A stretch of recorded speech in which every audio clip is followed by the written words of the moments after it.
इस वीडियो में हम भारतीय इतिहास के कुछ महत्वपूर्ण बिंदुओं पर चर्चा करेंगे। ये आपके लिए काफ़ी इम्पॉर्टेंट होने वाले हैं। नागार्जुन की तुलना मार्टिन लूथर से की जाती है। इन्हें भारत का आइंस्टाइन कहा जाता है। वसुमित्र द्वारा रचित महाविभाष सूत्र को बौद्ध धर्म का विश्वकोश कहा जाता है। कुषाणों ने अपने प्रांतों में द्वैध शासन की प्रणाली प्रारंभ की। मैत्रेय बुद्ध के नामों में से एक है जिसका उल्लेख सर्वाधिक बार हुआ है। कनिष्क द्वारा चलाए गए सिक्कों पर ही सबसे पहले बुद्ध की मूर्तियों के बने होने के संकेत मिलते हैं। बुद्ध की मूर्ति दो रूपों में या तो खड़ी हुई या फिर बैठी हुई मिली है। बुद्ध की मूर्तियां अधिक मात्रा में गांधार कला के अंतर्गत बनी थी।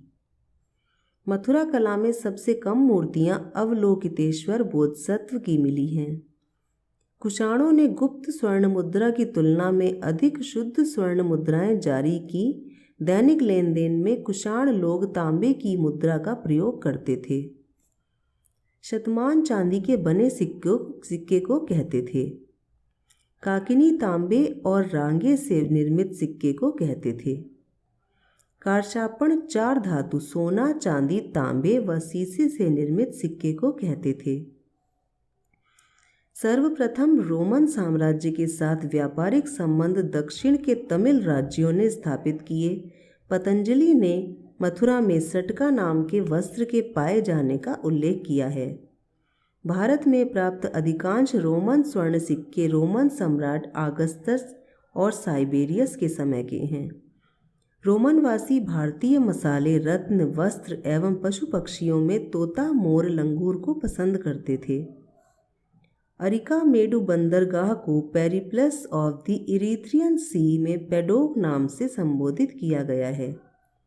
भारत के पश्चिमी तट पर बेरीगाजा बंदरगाह सबसे अधिक प्राचीन एवं बड़े प्रवेश द्वार वाला बंदरगाह था।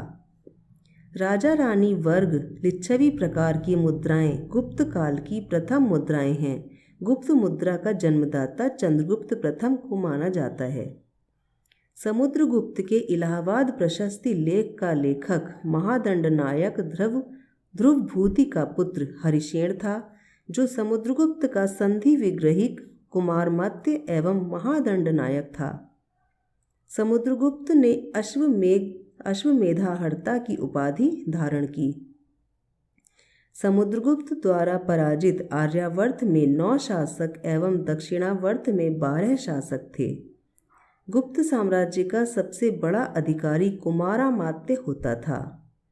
गुप्त काल में दुकूल रेशम से निर्मित अच्छे वस्त्र को कहा जाता था। चीना शुंक चीनी रेशम को कहा जाता था। गुप्त काल के अंतिम चरण में पाटलिपुत्र का पतन एवं कन्नौज का उत्थान हुआ। गुप्तकालीन सिक्कों के प्राप्त 16 ढेरों में महत्वपूर्ण ढेर बयाना भरतपुर का ढेर है। अजंता से मिली 7 गुफाओं में सर्वाधिक प्राचीन गुफा संख्या 9 और 10 हैं। गुप्त काल में निर्मित गुफा संख्या 16 व 17 हैं। बाघ की गुफाओं की खोज 1818 में डेंजरफील्ड ने किया था। मंदिर बनाने की कला का जन्म गुप्त काल में हुआ। गुप्त काल में निर्मित देवगढ़ का दशावतार मंदिर संभवतः मंदिर निर्माण का पहला ऐसा उदाहरण है जिसमें शिखर का प्रयोग हुआ है। गुप्त काल में सारनाथ में निर्मित धमेक का स्तूप अन्य गुप्तकालीन स्तूपों की तरह चबूतरे पर न बनकर धरातल पर ईंटों का बना है। गुप्त सम्राट समुद्रगुप्त की तुलना कुबेर, वरुण, इंद्र एवं यमराज से की गई थी। दंडपाशिक गुप्त काल में पुलिस विभाग के प्रमुख को कहा जाता था। पुस्तपाल अभिलेखों को सुरक्षित रखने वाले अधिकारी को कहा जाता था। गुप्तकालीन स्वर्ण मुद्राओं को अभिलेखों में दीनार कहा गया। गुप्तकालीन भारत के पूर्वी तट पर सबसे बड़ा बंदरगाह ताम्रलिप्ति एवं पश्चिमी तट पर भड़ौच था। गुप्तकालीन भारत में चीन से रेशम, इथोपिया से हाथीदांत, अरब, ईरान एवं बैक्ट्रिया से घोड़े आयात किए जाते थे। फाहियान के अनुसार गुप्तकालीन बाजारों में साधारण लेन देन में कौड़ियों के प्रचलन के प्रमाण मिलते हैं। गुप्तकालीन समाज में जाति प्रथा की जटिलता कुछ कम हुई। ब्राह्मण, क्षत्रिय, वैश्य एवं शूद्रों को आपातकाल में अपने व्यवसाय को छोड़कर अन्य व्यवसायों को अपनाने की छूट थी।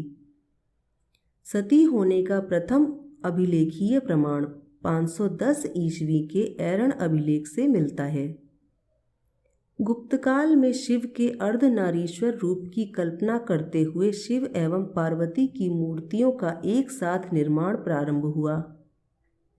शैव एवं वैष्णव धर्म के समन्वय को दर्शाने वाली भगवान हरिहर की मूर्ति का निर्माण एवं त्रिमूर्ति के अंतर्गत ब्रह्मा, विष्णु एवं महेश की पूजा का आरंभ गुप्त काल में ही हुआ। गुप्त सम्राट कुमार गुप्त ने ही संभवतः नालंदा विश्वविद्यालय की स्थापना की थी। इसे शक्रादित्य भी कहा जाता था।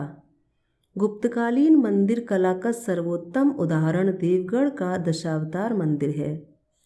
गुप्तकालीन मूर्तियों में कुषाणकालीन मूर्तियों की तरह नग्नता एवं कामुकता का दर्शन नहीं होता। गुप्तकाल में ही एकमुखी एवं चतुर्मुखी शिवलिंग का निर्माण प्रारंभ हुआ। विष्णु शर्मा द्वारा रचित गुप्तकालीन ग्रंथ पंचतंत्र की गणना संसार के सर्वाधिक प्रचलित ग्रंथ बाइबिल के बाद दूसरे स्थान पर की जाती है। गुप्त काल में ही 2 जैन सभाएं क्रमशः मथुरा एवं वल्लभी में आयोजित की गईं। गुप्तकालीन मंदिरों के पार्श्वों पर गंगा और यमुना के चित्र सर्वप्रथम गुप्तकाल में ही बनाए गए।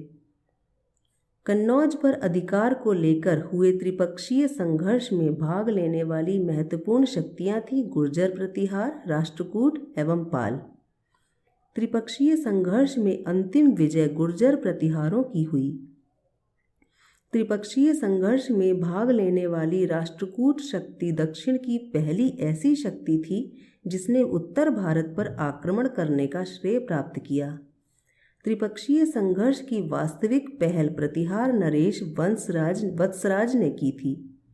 प्रतिहार वंशी शासक भोज ने आबिद, वराह एवं प्रभास की उपाधि धारण की। इसे मिहिर भोज भी कहा जाता है। परमार शासक भोज ने भोजपुर नगर एवं भोजसर नामक तालाब का निर्माण करवाया। इसे कविराज नाम की उपाधि धारण की। चालुक्य शासक मूलराज द्वितीय ने 1178 में आबू पर्वत के निकट मोहम्मद गौरी को पराजित किया।